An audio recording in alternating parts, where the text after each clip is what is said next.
பாருங்கள் நண்பர்களே, நாம் கூட்டுறவு சங்கத்தை பதிவு செய்யும் முறையை பற்றி தெரிந்து கொள்வோம்.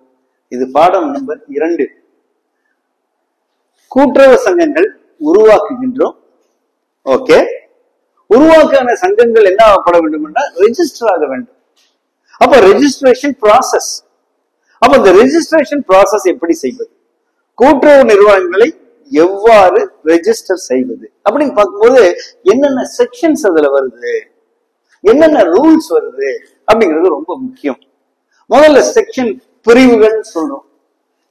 செக்ஷன்ஸ் நம்ம என்ன சொல்றோம் கேட்டீங்கன்னா பிரிவுகள் தமிழ்ல சொல்றோம்.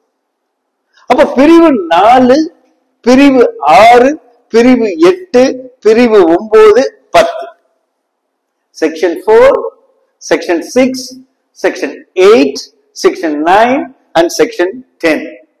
ஆக 5 செக்ஷன் இதோட கனெக்ட் ஆயிருக்கு. எதுல? ரெஜிஸ்ட்ரேஷன்ல. அப்ப பிரிவு 4 என்ன செய்ய சொல்லுதுன்னு கேட்டீங்கன்னா பதிவு செய்யக்கூடிய சங்கங்கள், எந்தெந்த சங்கங்கள் நம்ம ரெஜிஸ்டர் பண்ணலாம் அப்படிங்கிற கேட்டகரைஸ் பண்ணக்கூடியதான் நம்ம என்ன சொல்றோம் கேட்டீங்கன்னா செக்ஷன் 4ல நோட் பண்றோம். சரி, செக்ஷன் 6 என்ன சொல்லுது? நிபந்தனைகள். என்ன நிபந்தனைகள்? ரெஜிஸ்டர் பண்ணுவதற்கு என்னென்ன தேவை, என்ன நிபந்தனைகளோடு நாம் அதை செய்ய முடியும் அப்படிங்கறத செக்ஷன் 6ல சொல்றோம். செக்ஷன் 8ல அப்ளிகேஷன், விண்ணப்பம், ஃபார்ம்னு சொல்லுவோம். அப்ப ஃபார்ம் நம்பர் என்ன அப்படிங்கறத படிக்கிறது தான் என்னன்னு கேட்டீங்கன்னா செக்ஷன் 8. செக்ஷன் 9 ரெஜிஸ்டர் பண்றோம். யார் ரெஜிஸ்டர் பண்றா? Who is the supreme authority? Registrar. அப்ப ரெஜிஸ்ட்ரார் ரெஜிஸ்டர் பண்றார். பட் எல்லா சொசைட்டியுமே அவரால் ரெஜிஸ்டர் பண்ண முடியாது. அதனால என்ன பண்ணுதுன்னு கேட்டீங்கன்னா அது ஒவ்வொரு லெவல்லையும் என்ன பண்ணு கேட்டீங்கன்னா டெப்டி ரெஜிஸ்ட்ரார் லெவல் போகுது. டெப்டி ரெஜிஸ்ட்ரார் என்ன பண்றாரு கேட்டீங்கன்னா ரெஜிஸ்டர் பண்றாரு.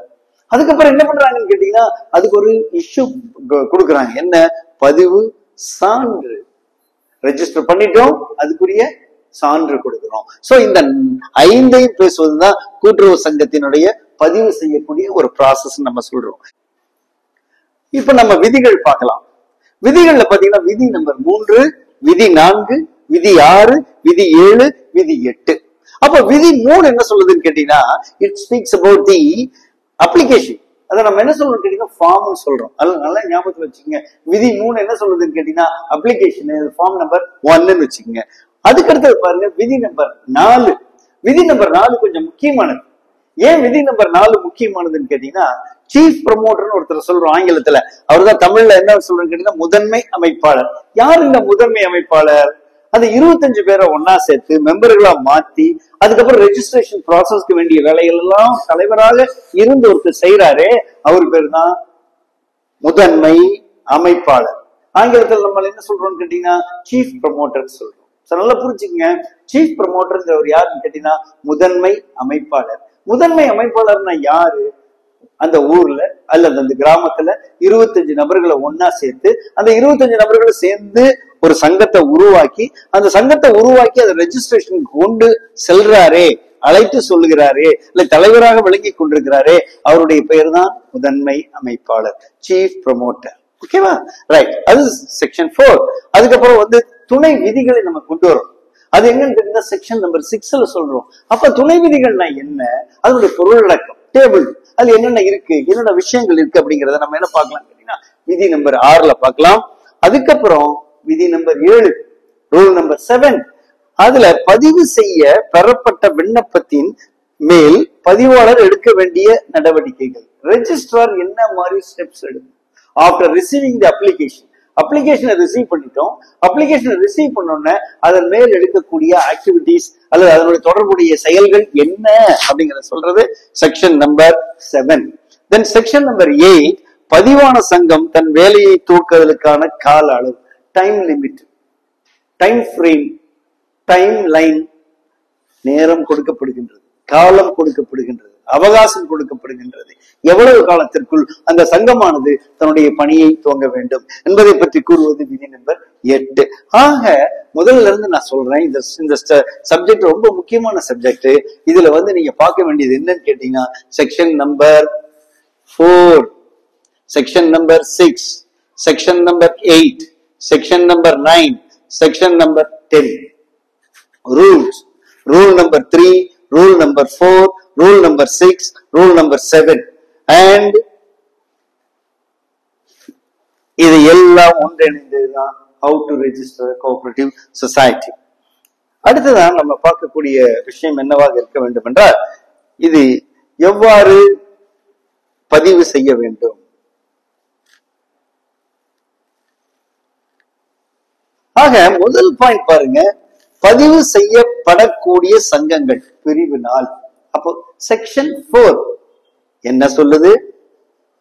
செக்ஷன் 4 என்ன சொல்லுது அப்படின்னு கேட்டா, கூட்டுறவு கொள்கைகளுக்கு உட்பட்டு உறுப்பினர்களின் பொருளாதார மேம்பாட்டுக்கு உதவுதல்.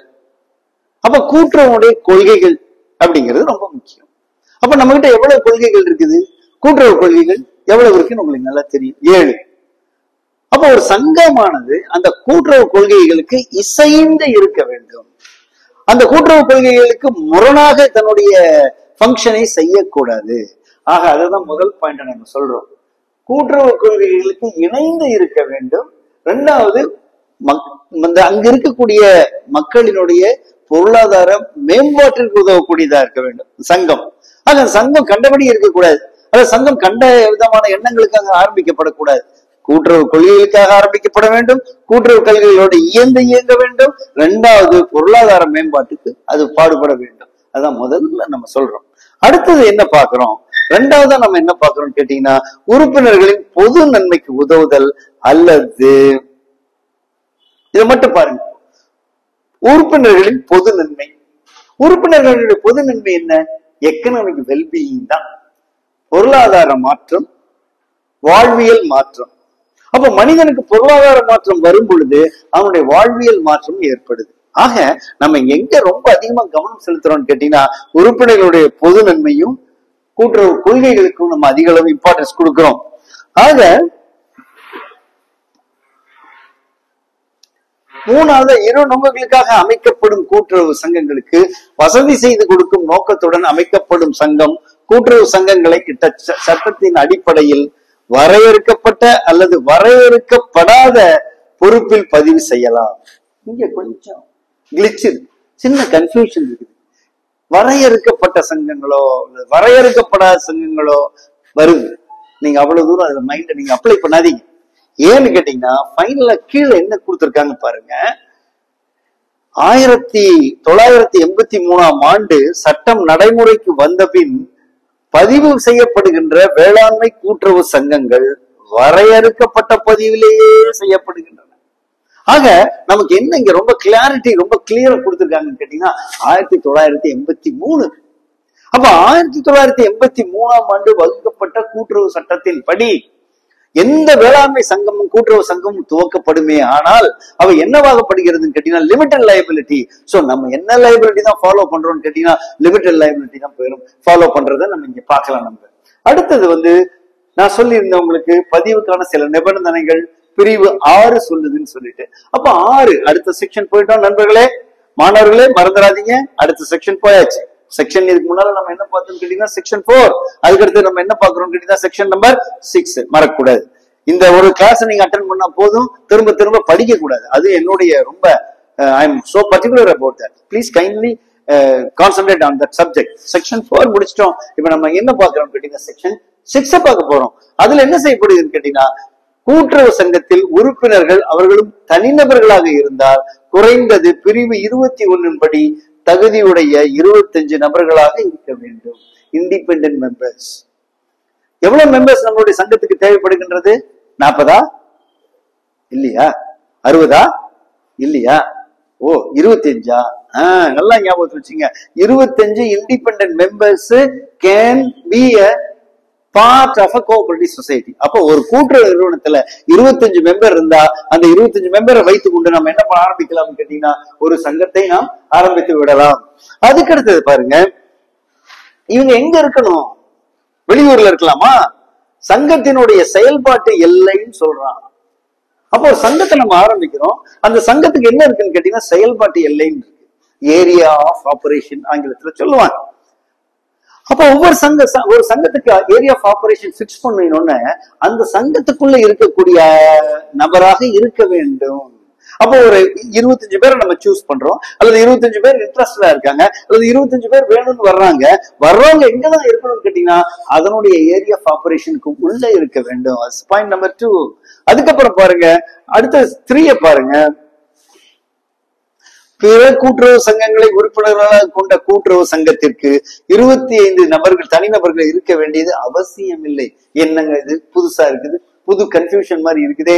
இதுவரை சார் சாண்டி சார் நீங்க 25 தானே சொல்லிட்டு இருந்தீங்க, இப்ப திடீர்னு 25 வேணாங்கிறீங்களே. ஆமா, இதுல ஒரு சின்ன சேஞ்ச் இருக்கிறது நீங்க பாருங்க. இதுக்கு முன்னால படிச்சதெல்லாம் ஒரு சங்கம், அந்த சங்கத்துல யாரை பத்தி பேசுறோம்னு கேட்டீங்கன்னா மெம்பர்களை. இங்க அப்படி இல்லை, ஒரு சங்கம், அந்த சங்கத்துல யாரு வர்றாங்கன்னு கேட்டீங்கன்னா அதிக மெம்பர்கள் வர்றாங்க. அந்த மெம்பர்களும் எப்படி இருக்காங்கன்னு கேட்டீங்கன்னா பல்வேறு சங்கங்கள்ல இருந்து வர்றாங்க. உதாரணமா சென்ட்ரல் கோஆபரேட்டிவ் பேங்க் இருக்கு. அப்ப சென்ட்ரல் கோஆபரேட்டிவ் பேங்க்ல மெம்பர்ஸ் யாரு? நீங்களா நானா? ஆக முடியுமா? முடியாது. அப்ப அந்த சென்ட்ரல் கோஆபரேட்டிவ் பேங்க்ல யார் மெம்பர் ஆகுறாங்க? பல கூட்டுறவு சங்கங்கள். பல கூட்டுறவு சங்கங்கள் என்ன ஆகுதுன்னு கேட்டீங்கன்னா அதுல மெம்பர்ஷிப் வருது. அதுக்குதான் இந்த பாயிண்ட். அப்ப அவங்க என்ன சொல்றாங்கன்னு கேட்டீங்கன்னா இங்க எவ்வளவு இருக்க வேண்டியது இல்லைன்னு கேட்டீங்கன்னா 25 சொசைட்டிஸ் இருக்கணுங்கிற அவசியம் இல்ல. ஒரு சென்ட்ரல் லெவல் இன்ஸ்டிடியூஷனோ அல்லது பல கூட்டுறவுகளை வைத்திருக்கக்கூடிய ஒரு கூட்டுறவு சங்கமோ அதுல எவ்வளவு பேர் இருக்கணுங்கிறது கிடையாது, 25 பேர் இருக்கணுங்கிற அவசியம் கிடையாது. அப்படிங்கிறத நீங்க புரிந்து கொள்ள வேண்டும். அதுக்கு அடுத்தது பாருங்க, வரையறுக்க பொருட்பட்ட பதிவில் செய்யப்படும் சங்கத்தின் பெயரில் லிமிடெட் என்ற வார்த்தை சேர்க்கப்பட வேண்டும். அப்போ ஒரு சங்கத்தினுடைய பெயர் பதிப்பு செஞ்ச உடனே அதுல என்ன கடைசியில் ஃபைனலைஸ் ஆகணும்னு கேட்டீங்கன்னா லிமிடெட் அப்படிங்கிற ஒரு வார்த்தையை ஆட் பண்ணணும். அதுதான் நம்ம என்ன சொல்றோம் கேட்டீங்கன்னா தமிழ்ல வரையறுக்கப்பட்டதுன்னு நம்ம சொல்றோம். அடுத்தது பாருங்க, ரொம்ப முக்கியமான ஒரு பாயிண்ட் பாருங்க. ஒரு சங்கத்தை பதிவு செய்வதற்காக பதிவாளருக்கு அனுப்பப்படுகின்ற விண்ணப்பம் விதி 3 படி விண்ணப்ப படிவம் 1 இருக்க வேண்டும். ரொம்ப குழப்ப வேண்டாம். விதி 3 என்ன சொல்லுதுன்னா இலை விண்ணப்ப படிவம் ஒண்ணு அனுப்பிச்சு விடுன்னு சொல்லுது. அந்த விண்ணப்ப படிவம் நம்ம என்ன சொல்றோம் கேட்டீங்கன்னா ஃபார்ம் நம்பர் 1ன்னு சொல்றோம். புரிஞ்சுதுங்களா? நல்லா கேட்டுக்கங்க, மறுபடியும் நான் சொல்றேன் உங்களுக்கு. இவ்வளவு செக்ஷன் பார்த்தோம். இப்ப என்ன பார்த்திருக்கோம் கேட்டீங்கன்னா அந்த இடத்துல ரூலை பார்க்கிறோம். ரூல் என்ன சொல்லி கொடுக்குது உங்களுக்கு? ரூல் 3 என்ன சொல்லுது? ஒரு அப்ளிகேஷன் வாங்கி புட்டப் பண்ணுங்கன்னு சொல்லுது. அந்த அப்ளிகேஷன் நம்ம என்ன சொல்றோம் கேட்டீங்கன்னா ஃபார்ம் சொல்றோம். ஃபார்முக்கு ஒரு நம்பர் கொடுத்தாங்க, இந்த form number 1. So form number 1ல தான் நம்மளுடைய அப்ளிகேஷனை நம்ம செய்யறோம், அப்ளை பண்றோம். அதுக்கு அடுத்தது இந்த விண்ணப்பம் பதிவு அஞ்சல் ஒப்புதல் அட்டையுடன் அனுப்ப வேண்டும் அல்லது நேரில் வழங்கி ஒப்புதல் பெற்றுக் கொள்ளலாம். இது ரொம்ப முக்கியமான ஒரு பாயிண்ட். ஸோ நம்ம சீஃப் ப்ரமோட்டர் இருக்காரு, முதன்மை அமைப்பாளர். அந்த முதன்மை அமைப்பாளர் என்ன பண்றாருன்னு கேட்டீங்கன்னா ஃபைனல் பண்ணிட்டாரு, 25 சொசைட்டிஸ் 25 மெம்பர்ஸ் ரெடி பண்ணிட்டாரு. எல்லாம் பண்ண பிறகு ஃபார்ம் நம்பர் 1ல ஃபில்அப் பண்ணிட்டாரு. ஃபார்ம் நம்பர்ல ஃபில்அப் பண்ணின பிறகு அவர் என்ன பண்ணியான்னு கேட்டீங்கன்னா அதை வித் அக்னாலஜ்மெண்ட் டியூவோட ரெஜிஸ்ட்ராருக்கு அனுப்புறார். Point number 1. இல்லைன்னா நேரில் வழங்கி ஒப்புதல் பெற்றுக் கொள்கிறார், அக்னாலஜ்மெண்ட் வாங்கிக்கிறார். சோ 2 ஆஸ்பெக்ட் நடக்குது. ஒன்னு அக்னாலஜ்மெண்ட் டியூவோட லெட்டர் போகுது, ரெஜிஸ்டர் லெட்டர் டு ரெஜிஸ்ட்ரார். அல்லாட்டி நேரில் நம்ம பர்சன் அனுப்புறோம், அவரு போய் என்ன வாங்கிட்டு வர்றான்னு கேட்டீங்கன்னா அந்த ஆபீஸ்ல போய் அக்னாலஜ்மெண்ட் வாங்கிட்டு வர்றதை நம்ம பார்க்கலாம். இதுதான் என்ன வருதுன்னு கேட்டீங்கன்னா செக்ஷன் நம்பர் 6 பார்த்தோம். அடுத்தது பிரிவு 8. Now we will talk about section 8.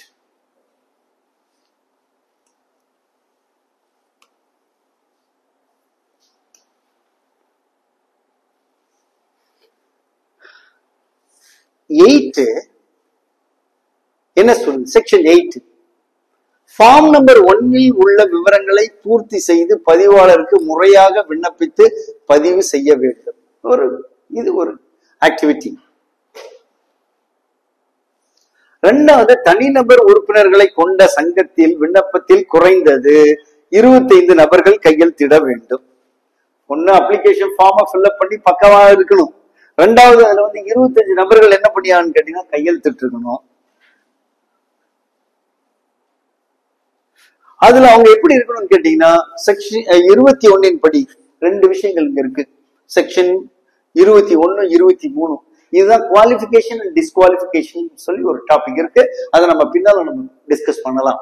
இப்போ இந்த 25 பேர் கையெழுத்து போடணும்னு போட்டிருக்கு ஃபார்ம் நம்பர் 1ல. ஃபார்ம் நம்பர் 1ல ஃபில்அப் பண்றோம். ஃபார்ம் நம்பர் 1ல ஃபில்அப் பண்ணி அதுல எவ்வளவு பேர் கையெழுத்து போடுறோம்னு கேட்டீங்கன்னா 25 நபர்கள் நம்ம செலக்ட் பண்ணியிருக்கோம். அந்த 25 நபர்கள் தான் மெம்பர்கள் ஆகுறாங்க. அந்த மெம்பர்கள் என்ன பண்றாங்கன்னு கேட்டீங்கன்னா கையெழுத்து போடுறாங்க.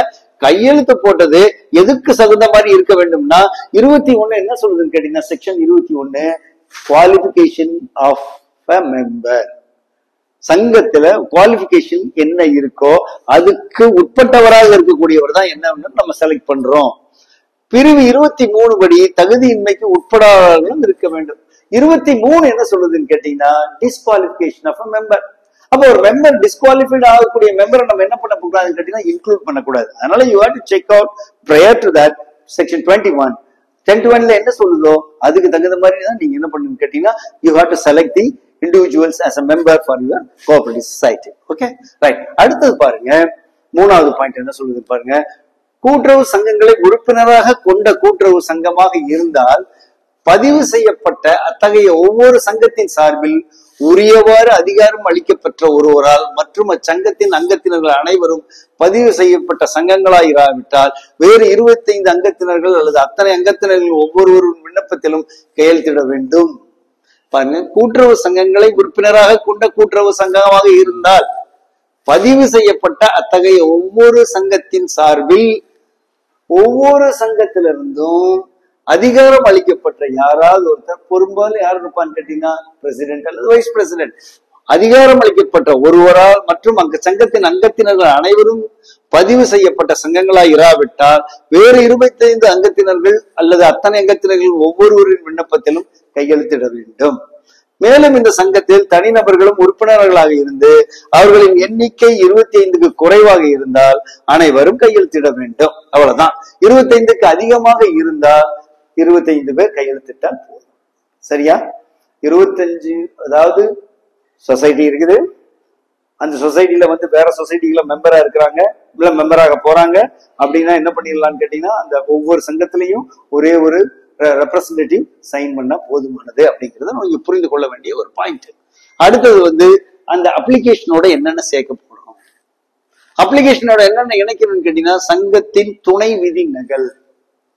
அந்த துணை விதி என்ன, அது எப்படி துணை விதியை உருவாக்குறோம் அப்படிங்கறதுல நம்ம பின்னால் கிளாஸ்ல நம்ம டிஸ்கஸ் பண்ணுவோம். அப்ப சங்கத்தின் துணை விதி அட்டாச் பண்றோம்.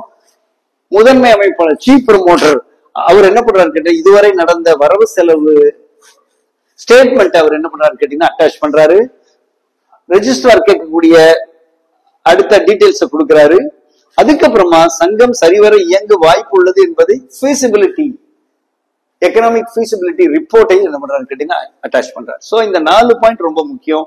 ஒண்ணு சங்கத்தினுடைய துணை விதி, ரெண்டாவது வரவு செலவு, மூணாவது ரெஜிஸ்ட்ரார் கேட்கக்கூடிய டீடைல்ஸ், நாலாவது ஃபீசிபிலிட்டி ஸ்டடி, சங்கம் இயங்கும் சக்சஸ்ஃபுல்லா இயங்கும் அப்படின்னு சொல்லக்கூடிய ஒரு பொருளாதார திட்ட அறிக்கையும் இதோட அட்டாச் பண்றோம். அதுக்கப்புறம் என்ன பண்றோம்னு கேட்டீங்கன்னா ரெஜிஸ்ட்ரேஷன் ஃபீஸ் நம்ம இதோட என்ன பண்றோம்னு கேட்டீங்கன்னா அட்டாச் பண்ணி விடுறோம். இப்ப நல்லா புரிஞ்சுதுங்களா? இந்த பாயிண்ட் ரொம்ப முக்கியமான பாயிண்ட், நல்லா ஞாபகத்துல வைத்துக் கொள்ளுங்கள். இதுல ஒரு கேள்வி வருவதற்கான வாய்ப்புகள் அதிகமாக இருக்கிறது. அடுத்ததான் நம்ம பார்க்கக்கூடியது என்னன்னு கேட்டீங்கன்னா அந்த சீஃப் ப்ரமோட்டருடைய டியூட்டிஸ் அண்ட் ரெஸ்பான்சிபிலிட்டிஸ். அப்ப அவரு என்னென்ன செய்யணும், செக்ஷன் 4 அதுதான் பேசுது. ரூல் நம்பர் 4 அதுதான் பேசுது. அவர் என்ன சொல்றான்னு பாருங்க. சங்கத்தை பதிவு செய்ய தேவையான நடவடிக்கைகளை மேற்கொள்ளுதல். அந்த நடவடிக்கைகள் தான் என்னங்கிறத நம்ம ஒவ்வொன்றா நம்ம சொல்லிக்கிட்டு இருக்கோம். அது அவர் என்ன பண்ணியான்னு கேட்டீங்கன்னா செய்ய போறாரு. அதுக்கடுத்தது ரெண்டாவது உறுப்பினராக வர விரும்பும் பங்கு தொகை நுழைவு கட்டணங்கள் வசூல் செய்தல். ஷேர் கேபிட்டல் பிளஸ் என்ட்ரன்ஸ் ஃபீ, ஷேர் கேபிட்டல் பிளஸ் என்ட்ரன்ஸ் ஃபீ, இது ரெண்டையும் என்ன பண்ணீங்கன்னா கலெக்ட் பண்ணணும். மூணாவது என்ன செய்யணும்னு கேட்டீங்கன்னா அதுக்குரிய ரெசிப்ட்ஸ், தமிழ்ல ரசீதுகள், அந்த ரசீதுகளை அவர் கொடுக்கணும். நாலாவது பாருங்க,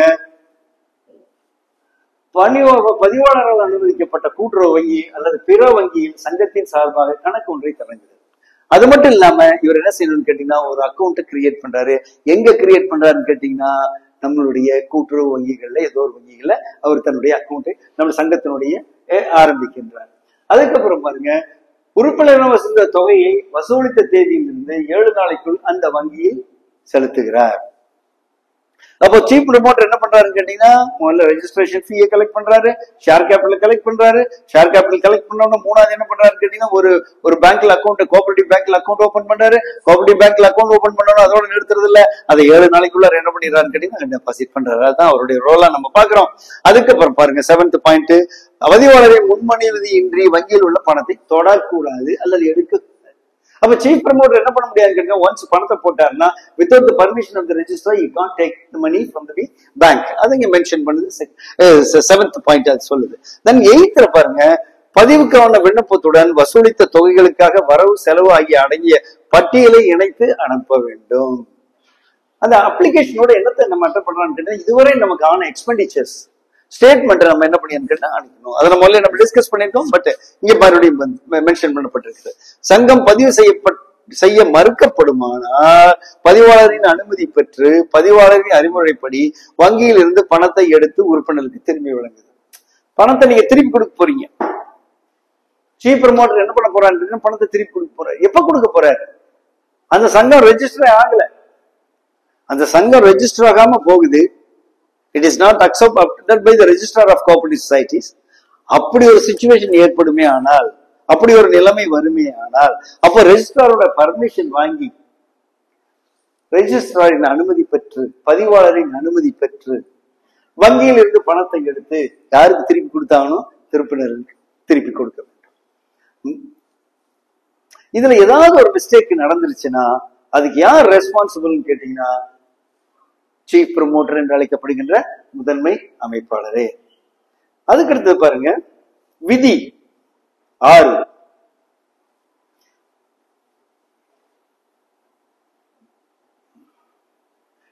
இப்ப கொஞ்சம் நல்லா புரிஞ்சிருக்குன்னு நினைக்கிறேன். இப்ப நம்ம விதி கொஞ்சம் பார்க்கலாம்.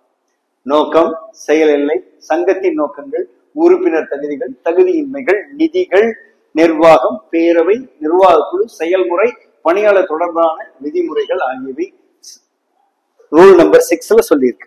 அப்போ ரூல் நம்பர் 6 என்ன சொல்ல வருது அப்படின்னு நீங்க பாத்தீங்கன்னா, ஆல்மோஸ்ட் இந்த எப்படி அவங்க இருக்கணும்,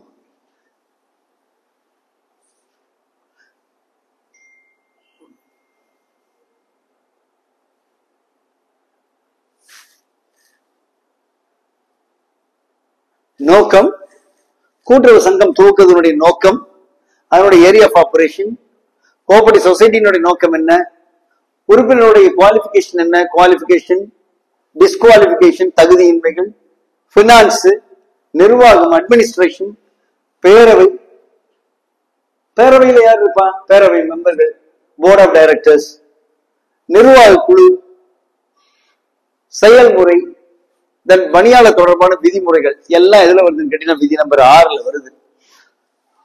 இவை ஆகியவை பூர்த்தி செய்யப்பட்டு கையெழுத்திடப்பட்ட விண்ணப்பம் முதன்மை அமைப்பாளரால் பதிவு அஞ்சல் மூலம் அனுப்பப்பட வேண்டும். இது எல்லாத்தையும் எல்லாத்தையும் கம்ப்ளீட்டா கேட்டகரைஸ் பண்ணி அதை என்ன பண்ணணும்னு கேட்டீங்கன்னா சீஃப் ப்ரமோட்டர் அனுப்பணும்னு சொல்றாங்க. அது எப்படி அனுப்பணும்னு கேட்டீங்கன்னா ஒன்னா பதிவு அஞ்சல் அனுப்புங்க, இல்லாட்டி என்ன பண்ணுங்கன்னு கேட்டீங்கன்னா நேரடியா நீங்க அனுப்பி அத்தாட்சி வாங்கிக் கொள்ளுங்கள் சொல்றதை நம்ம பார்ப்போம்.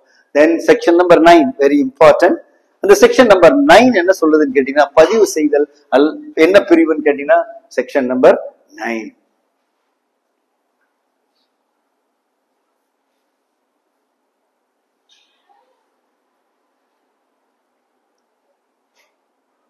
எப்போ ரெஜிஸ்ட்ரார் ஓகே ஃபீல் பண்றாரு, திருப்தி கொண்டால் ரெஜிஸ்ட்ரார் ஓகேங்கிற எப்போ விண்ணப்பம் ஃபார்ம் நம்பர் 1ல கொடுத்திருக்கீங்களே அது என்னவா இருக்குன்னு கேட்டீங்கன்னா சட்டம் மற்றும் விதிகளுக்கு உட்பட்டு இருக்கிறது, no violation. Okay, point number 1 tick. 2 துணை விதி, என்னென்ன துணை விதி கோட் பண்ணிருக்காங்களோ அது செக்ஷன் 6 பிரகாரம் உள்ளது, ரூல் 6 பிரகாரம் உள்ளது, டிக். சங்கத்தின் நோக்கம், the purpose of the cooperative society section 4ல சொன்னபடி இருக்குது, ஓகே டிக். சங்கம் வளர்ச்சி அடைய தேவையான வசதிகள், என்னென்ன வசதிகள் உள்ளன இருக்கா, எல்லாமே ரைட்டு. இதே மாதிரி சங்கம் அந்த செயல் எல்லையில இருக்கா, இல்ல, ஓகே டிக்.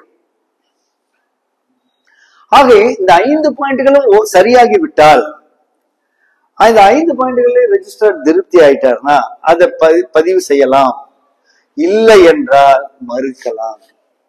ஒன்னா பதிவு செய்யலாம், இல்லாட்டி என்ன பண்ணலாம்னு கேட்டீங்கன்னா மறுக்கலாம். பதிவு செய்ய மறுத்து ஆணை பிறப்பிக்கும் முன் போதிய கால அவகாசம் கொடுத்து சங்கத்தின் சார்பில் அதன் விளக்கம் அளிக்க வாய்ப்பு தர வேண்டும். இப்ப என்ன உங்களுக்கு கொடுத்திருக்காங்க, ஒரு சங்கம் சில இடங்கள்ல விதிமுறைகளை மீறுதுன்னு வச்சுக்கோங்க. மீறுதுன்னா என்ன செய்வது, உடனடியாக ரிஜெக்ட் பண்றது இல்லை. அதுக்கு பதிலா நம்ம என்ன பண்றோம்னு கேட்டீங்கன்னா போதிய கால அவகாசம் கொடுத்து சங்கத்திலிருந்து விளக்கத்தை நம்ம கேட்கிறோம். கேட்டு இந்த விளக்கத்தினுடைய அடிப்படையில் நாம பதிவு செய்கிறோம். சங்கத்தை பதிவு செய்தாலும் அல்லது பதிவு செய்ய மறுத்தாலும் விண்ணப்பத்தை தான் பெற்ற நாளில் இருந்து 120 நாட்களுக்குள், மிக முக்கியமானது இந்த பாயிண்ட் தான். ஆக ஒரு அப்ளிகேஷன் ரெஜிஸ்ட்ரார் ஆபீஸுக்கு போயிருச்சு வித் அக்னாலஜ்மெண்ட் டியூவோட, அவங்க வெதர் அவங்க படிச்சு பார்த்து ஓகேன்னு சொன்னாலும், படிச்சு பார்க்க முடியாது வேலைப்பழுவில் அவர்கள் இருந்தாலும், அது எவ்வளவு நாட்களுக்குள் ரெஜிஸ்டர் ஆனதாக கருதப்படுகிறதுன்னு கேட்டீங்கன்னா 120 நாட்கள். ஆக 120 நாட்களை மறந்து விட வேண்டாம். 120 நாட்கள் மிகவும் மிகவும் முக்கியம். காலக்கெடு 120 தான். ஆக அப்ளிகேஷன் புட்டப் பண்ணியாச்சு, அது ரெஜிஸ்ட்ரார் ஆபீஸ் போயிடுச்சு, அக்னாலஜ்மெண்ட் ஃபார்ம்ல ஃபில்அப், இது அக்னாலஜ்மெண்ட் ரிசிப்ட் ஆயாச்சு. ஆக அந்த நாளில இருந்து 120 நாள் நம்ம கணக்கு பண்றோம். அந்த 120 நாள் ரெஜிஸ்ட்ரார் ஓகே பண்ணா பதிவாகி விட்டது. ஓகே பண்ணலன்னு சொல்றதுக்கு முன்னாலேயே நம்ம என்ன பண்ணிடுறோம்னு கேட்டீங்கன்னா 120 நாள் டைமுக்குள்ள எந்த விதமான தகவலும் ரெஜிஸ்ட்ரார் ஆபீஸ்ல இருந்து வரலன்னா, இப்படி வச்சுக்கலாம், வேற மாதிரி டிஸ்கஸ் பண்ணலாம். 120 நாளைக்குள்ள வரலன்னா, ரெஜிஸ்டர்டு சொல்ற மெசேஜ் வரலன்னா என்ன செய்யறது அப்படின்னு ஒரு கேள்வி வரும்போது 120 நாள் அது என்ன ஆயிருதுன்னு கேட்டீங்கன்னா ரெஜிஸ்டர்ட் சொசைட்டி ஆயிருது. இருந்தாலும் ரெஜிஸ்ட்ரார் என்ன பண்றான்னு கேட்டீங்கன்னா அதுக்கப்புறம் 90 நாள் டைம் எடுத்துக்கிறாரு. அதுக்குள்ள பரிசீலனை பண்றாரு. He is also verifying all those things. Application பாக்குறாரு, விதிகளை பாக்குறாரு, சட்டவிரோதங்களுக்கு முரண்பாடாக இருந்தால் கலைத்து விடுகிறார், இல்லாட்டி அக்செப்டன்ஸ் ஆகிடுது. அது நம்ம செக்ஷன் நம்பர் 10ல நம்ம பாக்குறோம். அது பேரு பதிவு சான்று. செக்ஷன் நம்பர் 10 பதிவு சான்று.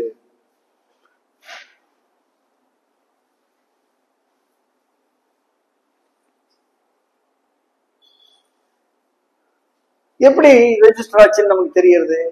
அப்ப செக்ஷன்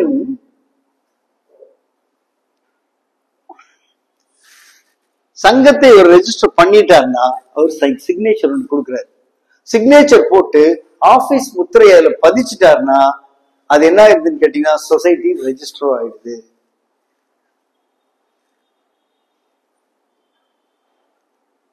அப்ப அந்த சங்கம் என்ன பண்ணியான்னு கேட்டீங்கன்னா எவ்வளவு நாளைக்கு கூட தன்னுடைய வேலையை ஆரம்பிக்க வேண்டும்.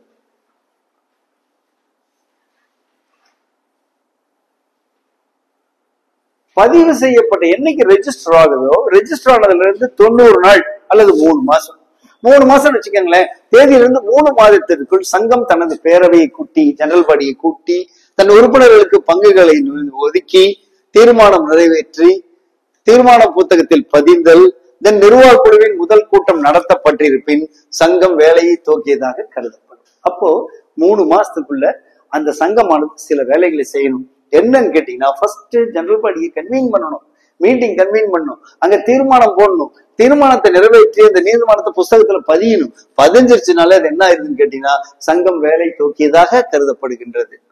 காலதாமதம் ஏற்பட்டால் இந்த 3 மாதத்துக்குள்ள முடிக்க முடியல, என்னன்னா என்ன செய்யறது? பதிவாளர் தாமாகவோ அல்லது தலைவர் கேட்டுக்கொண்டதின் பேரிலோ கால நீடிப்பு அவசியம் என கருதினால் கால அளவை நீடிக்கலாம். He can extend the time period.